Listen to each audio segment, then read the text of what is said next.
Hey everyone, welcome to another episode of Easy Conversations, a podcast about having easy conversations. I'm your host, Furkan Dandia. In this week's episode, I sit down with Jeff Berube. I met Jeff recently and we really connected and have become good friends since. Jeff and I both have regulating anger in common, and that is why I invited him on this podcast. In this episode, Jeff talks through his journey of recognizing how he needed to process his anger better, work on himself, and how he found help. Through group counseling and therapy, by being vulnerable and openly speaking about his challenges, Jeff was able to dig deep and find answers.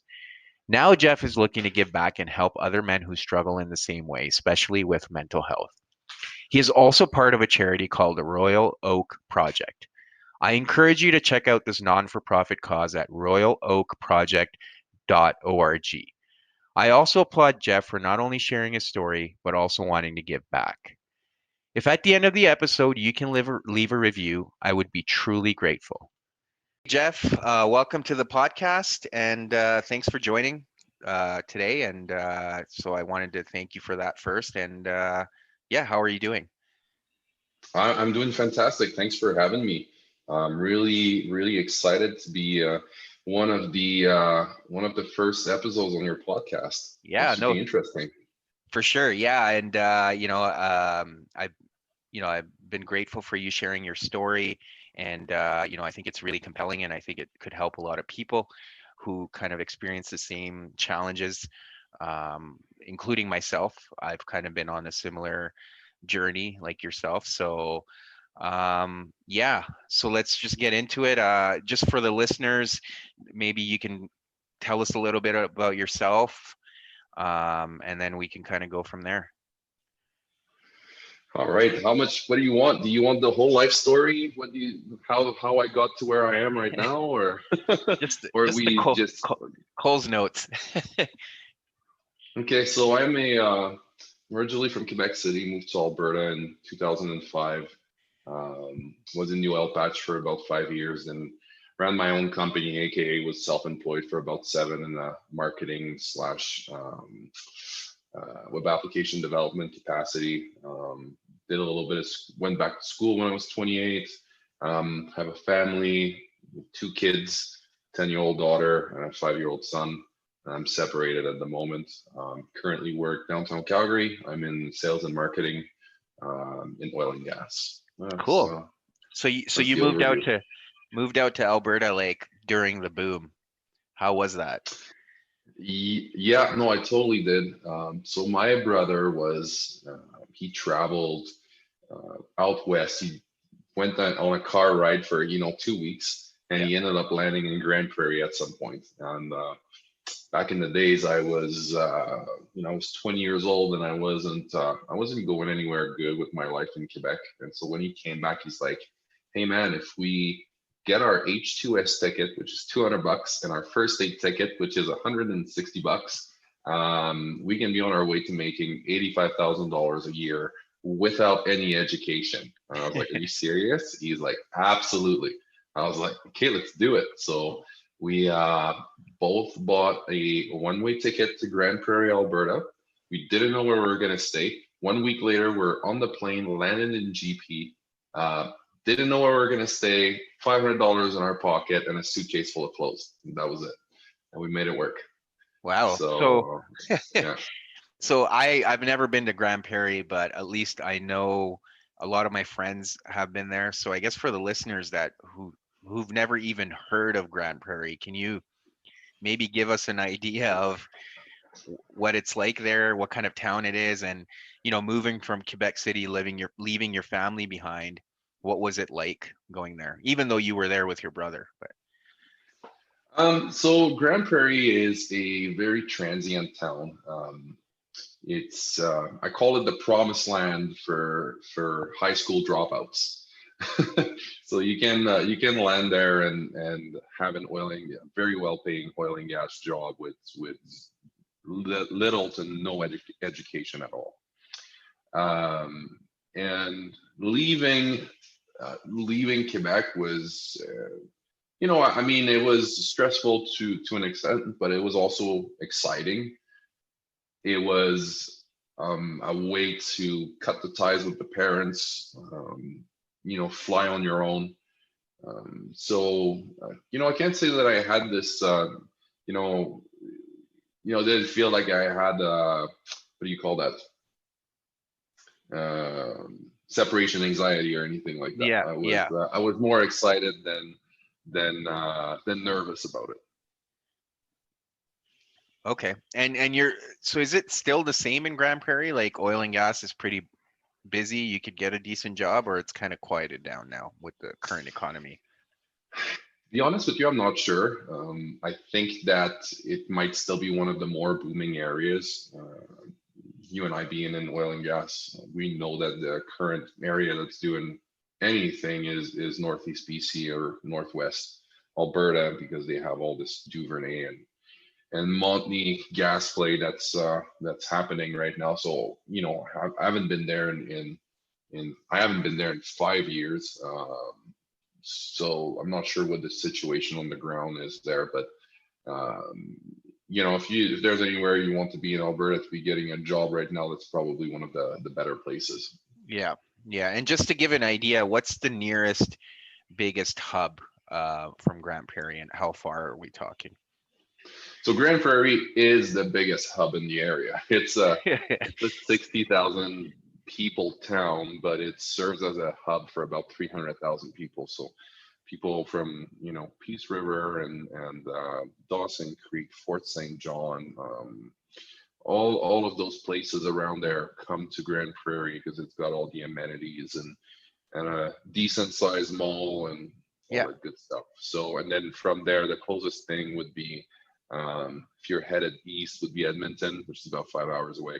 Okay. And maybe like a Prince George, would be 5 hours away west. Okay. Yeah. So you're kind of out in the middle of nowhere in a way, um, away from the Ab- excitement. Yeah. Absolutely. I don't know if it's don't know if I would call it away from the excitement. I mean, it's a working town. The median age is very low. It's in 20s, 30s kind of thing. The Fortunately, it's kind of a incubator for bad behavior. Lots of young guys going to work in the bush for long periods of time and then coming back to a city that doesn't have that much to do in terms of activity and with a lot of money. So it ends up being a kind of a serious drug hub. In fact, at the end there, it was the worst town three years in a row before I left. So it's got its own challenges. Yeah. Yeah. And how did that impact you being there in that kind of environment? Um,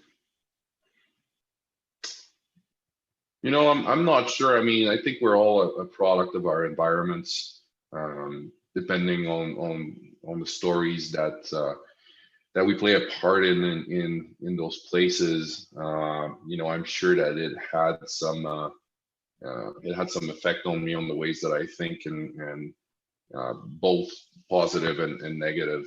Um, yeah, that's. I mean, I there's good and there's bad. I was there for 10 years, so it would be tough to nail down a particular um, story to share right now, I guess. Yeah. Yeah. No, no, that's fair. I do agree with you. So now you're doing a lot of work. You've mentioned that, being involved and doing group sessions, like maybe share a little bit about that, like what's that been like, and what's kind of the source of that, and walk us through your journey. Okay.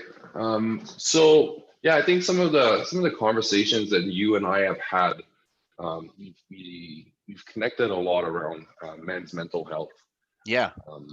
and self-development, improving yourself, continually working on yourself.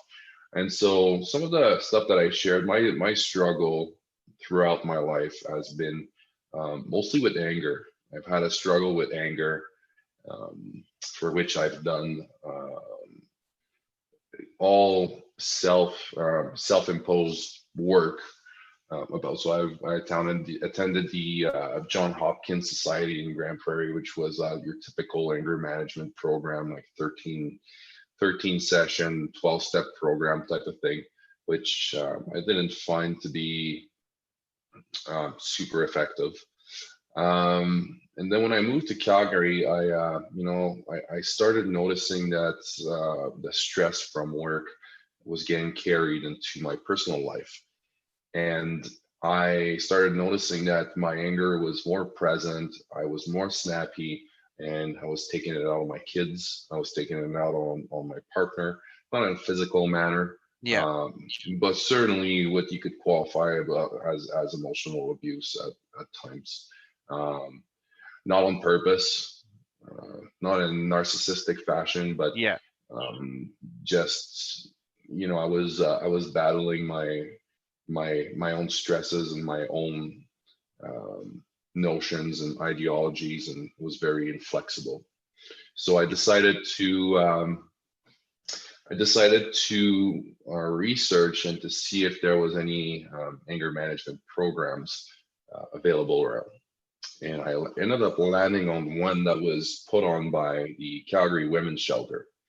And what was really interesting about that program is that, first off, it was free. All you had to do was to go in there and say, hey, you know what, my anger is affecting my life. And you ended up getting paired with a therapist. You're doing one-on-one sessions once a week for as long as they deemed it useful for you. So they would do 3 month tranches of they would get funding for you for 3 months at a time, and then you would have to reassess every 3 months. And so I ended up getting a year out of it.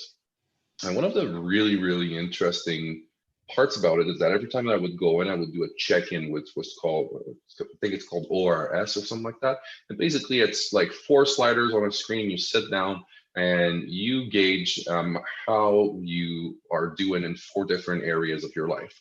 So there's one that's for personal life. The second one, I think, is friends and family. The third one is work. And then the fourth one is overall. Hmm. So you can slide the slides around. It's not like locked into any particular numbers, but it ends up being on a scale of 0 to 10. And interestingly enough, they graph this data as you go through the session. So you get a data point every week if you're doing a session every week.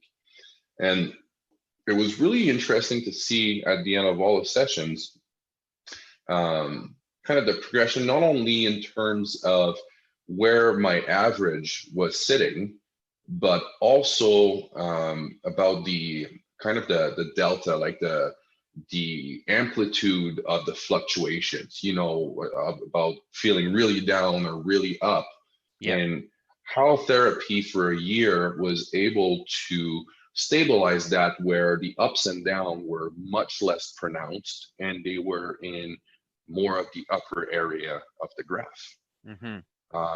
which to me indicated that mental health work such as therapy and counseling, um, I think it works a little bit like working out, where a lot of people think, hey, you can just go to therapy 3, 4, 5 times, and then they're hoping that they're going to have some magic solution that's going to work out.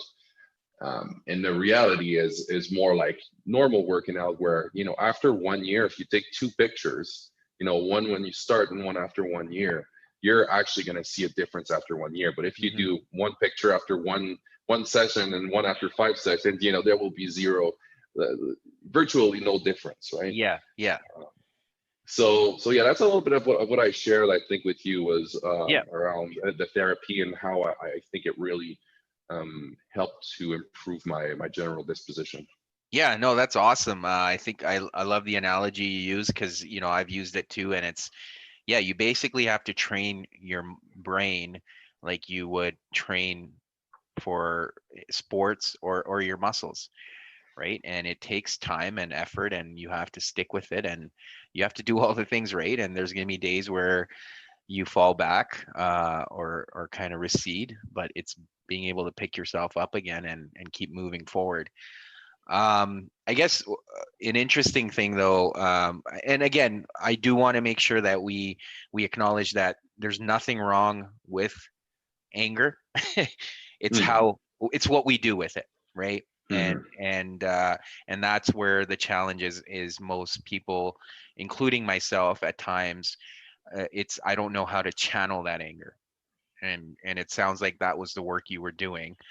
I guess one of the other questions I would have is, so when you think women's shelter, was there anything that intimidated you, or were you scared of being how it would come across, as how it was going to be perceived? Did you have any hesitations going for those sessions out of the women's shelter? 100%. Yeah, So it's not on the same. So like the women's shelter, I don't believe is in the same building, yeah, but the therapy uh, sessions are funded by the Calgary Women's Shelter, right? yeah. Um, so absolutely, even when I share it to this day, I'm careful about just saying that I got free therapy somehow, and I don't really bring up the anger part or the Calgary Women's Shelter, because I the moment you mention that, people will go immediately to, hey, he's a woman beater, which is not the case, Yeah, yeah, yeah, no, So absolutely. Yeah. unfortunately, it's got to be careful, and you still got to manage the perception out there, unfortunately. But I guess I'm sharing it here on this podcast today, so that's a step forward. Yeah, no, and again, I want to acknowledge that, and again, it is very courageous to talk about that, and so yeah, you should be proud of that. I guess what I would like to understand, and maybe I don't know if you have the answer, but was there ever a moment where you're like, okay, you know what, this is really impacting my relationships, and I need to do something about it? Did you have that moment, or it was like you knew this was something you had to deal with? I'm not sure what exactly prompted it. I knew that I had some demons, but there was no like particular event. In fact, I sought the program when at the time I was still with my ex-partner, and so my ex-partner and my kids were on a trip to Grand Prairie to go visit family there, and I was left behind in Calgary working. So I don't think that there was like some kind of event that was like a catalyst. Hmm. However, I did notice at work, um, I'm a very driven person, and I started getting this perception that um, I looked up to executives, and I looked up Yeah. to all kinds of successful people, and they had this very stoic and kind of even keeled um, appearance to them. If Yeah. that's the case, I don't know, but they carried themselves in a way that was very even keeled, and I didn't perceive myself like that. So part of it was motivated by wanting to advance in my career and wanting to make it into the upper echelons of the Hmm. corporate world. Hmm. So there was, I think, multiple motivators. I've always knew that I had those types of issues. Uh, I was working with a friend uh, back when I started in Calgary, and um, it was missing a little bit of the professional barrier that you would require normally if you were working with people that you don't know. Hmm. It was more prone to aggressive interactions and things of that nature, and I realized that something had to be done about it. Yeah. So yeah, definitely there was a professional motivator there when I'm thinking about it right now. And then there was a personal motivator in terms of a lot of explosive fights in my previous relationship. And so wanting to at least fix my part of it, I'm firm believer that most of the time things are not just one-sided, Mm-hmm. and that, Absolutely. takes two to tango kind of thing. Yeah. So I wanted to at least fix my part, if anything, to see if I could Mm-hmm. um, help the relationships to some extent. Yeah. Yeah. No, for sure. And did you feel while you were going through that, the motions and doing all that work, did you feel comfortable enough to talk about it, or when you did talk about it, how did people receive it? Or did you feel like there was that stigma that you can't really talk about it because it would give a negative image of yourself? Um, no, I would share that I was in therapy once a week. Yeah. Um, my perception of it, and this is why I really like the program at the Calgary Women's Shelter, is that it wasn't just it wasn't like around anger. It was around feelings and emotional intelligence, which is what I was after. Mm-hmm. And so to me, my own perception was I was doing work around my emotions. I had lots of repressed emotions. I was very everything was coming out as anger is really what it Yeah. was. Yeah. I had huge perceptions of weakness that I sought to disprove constantly. So there was happy Jeff, Yeah. and anything else, sad Jeff. Well, sad is not a manly emotion, so that was Yeah. coming out as anger. Scared, well, that's not a manly emotion. That's coming out as anger. Yeah. Angry, well, that's definitely a manly emotion. That's still coming out as anger. So everything was coming out as anger. So there was basically two emotions, and I knew that wasn't healthy, and that I needed to do something about it.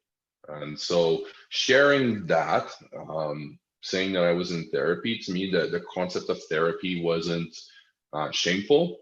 So I didn't have a problem really sharing that. I just didn't share where I was doing it or why I was doing it. Kind of what was the uh, whatever set it off, I guess. Mm-hmm. Yeah. Yeah. And I guess I want to touch on the fact that you mentioned, it was repressed emotions, and there was that again image of being manly. And I think when we've had our conversations, you've talked about, okay, what's the root of all of that? When you dig all the way down to the bottom, what is the root of it? And so yeah, that's what, that's the work that I did for a year. Yeah. That's the work that I'm still doing to this day, and that's these end up being deeply ingrained feelings that drive your behaviors, right? So doing that work around it, I think for me, there was a few episodes in my life where I'm sure everybody's experienced it, where after the episode, you wish you would have reacted in a different way. Mm-hmm. You wish you would have stood up for yourself, or you wish you would have said something, or and you cowered it out. You didn't have the courage to do what you wanted to do because you feared the repercussions. Mm-hmm. And I don't know about you, but often that stuff would replay in the shower, or where you replay it and you're like, I wish I said that, or you know what, I wish that I would have hit that person, and Yeah. just stood up for myself or something, right? Yeah. Yeah. And that stuff honestly tormented me for a long time until I did something about it. Yeah. And it wasn't a good something. It was it was getting into fights in bars, and it was a lot of physical aggression to prove that I wasn't this weak person that got stepped on in school. And I'm not gonna say like I wasn't bullied in school. Yeah. Like there was no recurring pattern of getting bullied or anything like that. But I hung on to single events so hard, and I didn't realize it, right? But I hung on to these single events so hard and built defense mechanisms around those stories, and those defense mechanisms were so strong that they made me turn into something that was just as bad on the opposite end of the spectrum. Yeah. Instead of being on the weak end of the spectrum, I was what I would call on the hyper aggressive end of the spectrum, Yeah. trying So to make up for all these bad stories, or these stories that I really hung on to, which really at this point in my life had absolutely no bearing. Nobody had hmm any idea about any of them. I mean, hmm moving to a different part of Canada, nobody had yeah. any clue that, one time in ninth grade, this guy said something bad to me in front of a crowd, and I didn't have a comeback, and I was just shy and cowered out. And then hmm it came out, 10 years later as uh, somebody being a little, um, obnoxious in a bar when they were drunk, Yeah. getting punched in the mouth, Yeah. Yeah. Yeah. Yeah. which, I don't know if you've ever heard the quote, Ferg, um, and I'm not gonna repeat it verbatim because I don't know it by heart, but Yeah. there's a quote that says that, at first when men are exposed to violence, they're repulsed by it. As they keep getting exposed to violence, they become accustomed and accept it. And as they keep getting exposed to violence, then they embrace it and they hmm use it. hmm And I landed in that part of things, on a physical level with just strangers, and on an emotional level with my family. And hmm so anytime that I felt that I was getting, that I felt some type of aggression, or some type of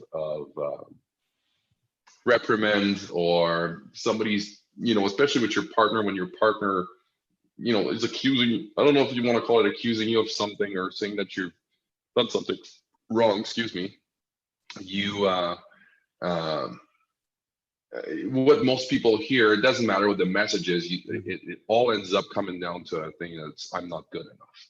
And when I would hear, internally, I'm not good enough, I would lash back out with some hmm violence, Yeah. which is not healthy, and you can't go through your life like that, right? So um, that's really how I got into this whole mental health and embracing mental health Yeah. um, work. So yeah, I mean, again, thanks for sharing all that. So obviously you would feel weak, and in order to compensate for that, you would um, react in certain ways so you could tell yourself that you're not weak. But when you were hearing that message or feeling that weakness, the message you were receiving deep down was that you're not good enough. Mhm. Or I'm weak. For me, my tape. Um, some people call it a tape, which is something Yeah, that you replay to yourself. My yeah, tape is I'm weak, right? yeah, But really, I'm weak will translate to I'm not good enough. A lot of people might hear I'm not good enough, and I'm yeah, sure you got your own yeah, tapes that are, might be different. But at the end of it, everyone's tapes can be um, summed up to I'm not good enough. yeah, And how you react to it, it depends on the person. Some people react with aggression, some people react with sadness, they shell up. There's all kinds of possible yeah. reactions to that, right? Absolutely. Yeah, yeah, no. Everyone reacts differently. For everyone, the message is different, but you're right. When you really get down to the root of it, it is that feeling of not being worthy. Um, and that's what triggers it all. So I guess if you wanted to, if wanted to share anything or provide any advice, like if someone else or out there is struggling in a similar fashion, perhaps with anger or whatever it is, what would you like to tell them? Like, yeah, what message would you like to give them? So I'm gonna put this first forward. I think that anger is just one of the many expressions of something being wrong with your mental health in a sense. hmm Not necessarily anger, but like a repeated pattern of it, and repeated pattern of behaviors that are destructive like that. But it doesn't have to be anger. For some men that might manifest as depression. For some people, it might manifest as depression. For some Mhm. people, it might manifest. There's all kinds of manifestations of it. And Mhm. but whether you go to like an anger management program or whatever it is, I think that at the end of the day, therapy and talking through your feelings is really key to that. And that's doing that mental workout is really what it is. Because if you can't understand why you act the way you do, then you're empowered to change that. Mhm. Might take time, but that you'll be empowered to do that.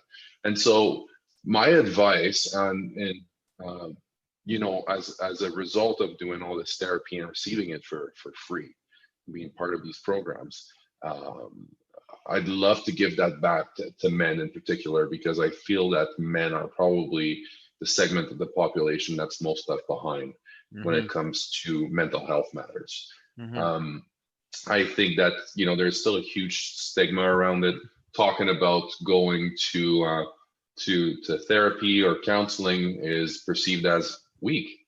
It's Mhm. perceived, and weakness is perceived as unmanly, and we all know that. And so most men will avoid it, think that they don't need it. Um, and you might be well adjusted enough that you can carry through life with that. And I mean, you could carry through life without working out also, um, but you're going to end up probably having some health problems earlier in your life, and there's all kinds of Mhm. ramifications from that. So my advice is seek help.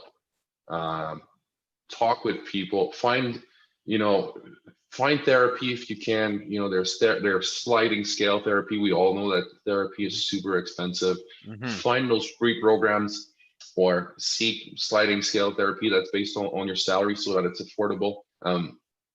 But do the work, and do it repeatedly, Mhm. do it consistently, and you will see an improvement in your life, and it's worth it.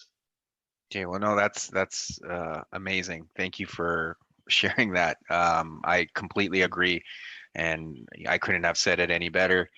So I guess another question I would have is, so where are you on your journey now? Do you feel like you know are you still continuing on the journey? Because the way I look at it is it's never ending, right? My experience has been like, once you get into it, you start learning so much.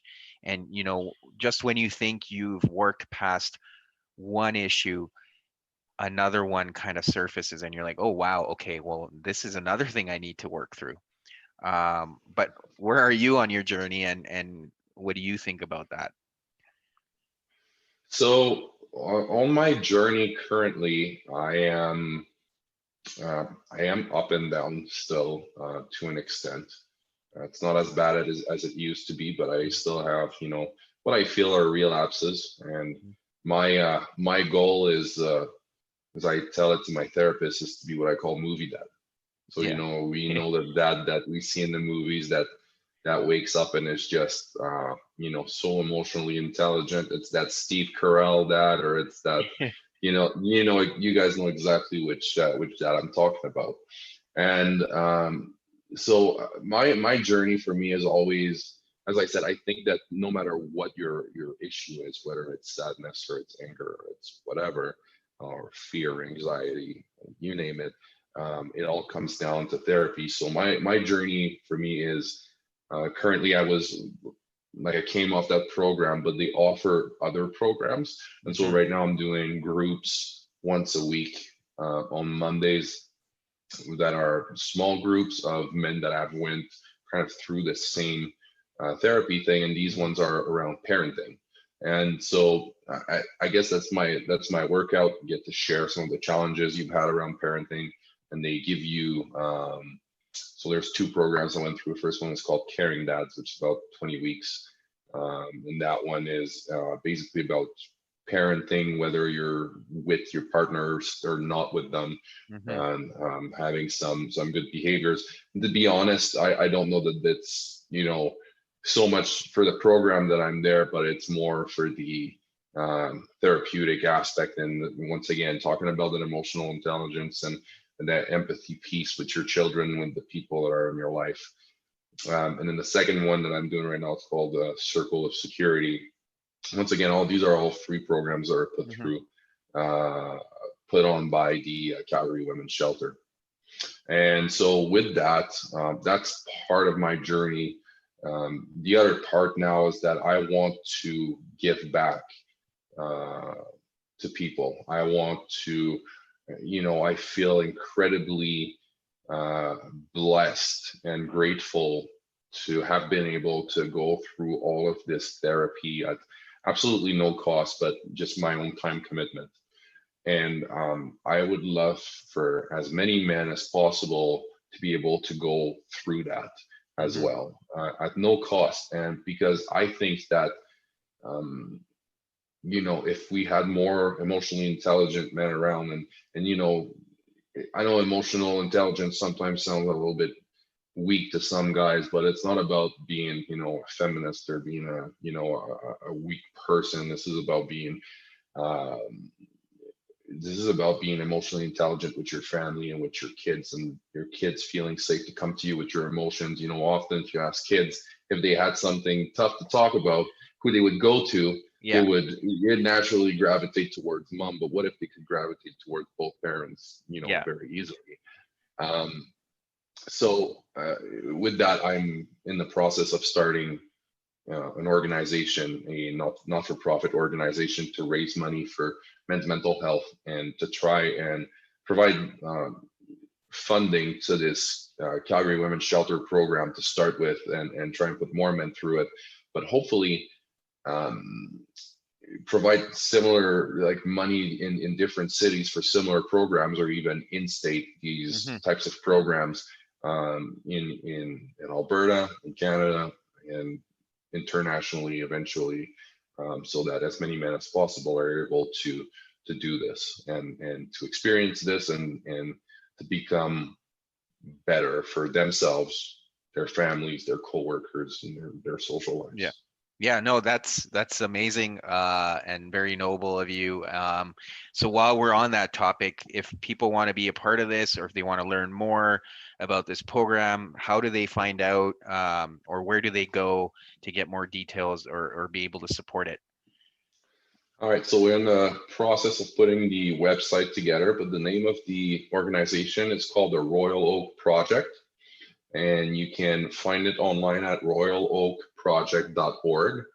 At the moment, you will only find a mailing list, but you can add yourself to the mailing list, and once the website goes live, um, you will be notified. And then from there on, if people want to get involved, there's going to be multiple ways to get involved. Obviously, donating is going to be one of the main ones, but being a volunteer for events is going to be another one. Also, submitting potential organizations to be grantees to Hmm. receive grant money from the organization is going to be another one. And then the final one is going to be to direct uh, the men in their lives that could use this. Hmm. Um, so yeah, That's awesome. once So royaloakproject.org. org, that's right. Okay, perfect. And I just wanted to touch on one thing, and I know you mentioned that there are relapses, and I also have relapses, and I just want to make sure for people listening that there's nothing wrong with having a relapse, and it doesn't mean that everything you've done is completely gone to waste. It is the way I look at it, a relapse is an opportunity for me to recognize how I can be different next time. And it's granting myself forgiveness, but at the same time, using it as an opportunity for a lesson. And if I'm not taking a lesson out of that relapse, then yeah, then obviously there's no point in that. But, be, you know, have grace, have forgiveness for yourself, but take those relapses as an opportunity to learn so you can do better next time. Absolutely. And once again, I'm going to bring back the workout analogy. Sometimes you fall off the bandwagon on the weekend. Yeah. You know, Yeah. you have more than one cheat day, Yeah. Yeah. Yeah. on your diet. This Yeah. it's one of those things where it's just like working out. You Yeah. have ups and downs, and even though, and what you would see over a year of working out is you would trend up in general in your strength or whatever it is that you're Yeah. measuring. But if you make the window smaller, you're going to notice that you got ups and downs between your workouts. You're not hitting always your record every workout. You're not, Right. and so I think that the mental health component is just like that. There are so many factors in our lives and so many stressors, and I think it's really about taking responsibility for it, and so that it's not shame, it's just guilt. Hmm. And then from there, making the necessary adjustments. Because often for me, I think what I found is hindsight is 2020, Hmm. and I'll see, looking back at my behavior, I'll be like, oh, why didn't I feel this red flag coming on? Why didn't I stop in the middle? I had a choice there of continuing to yell or stopping, right? And I chose the comfortable route, which was yelling. Yeah. So um yeah, I think that, as you said, you need to have grace. You need to forgive yourself, and as necessary, you need to expand the window that you're looking into and say, hey, you know what? I only used to be movie dad 10% of the time. Now I'm movie dad 25% of the time. Yeah. It's an improvement. So it's about, being better than yesterday, or trying to be. And if you're not, then to keep striving for it.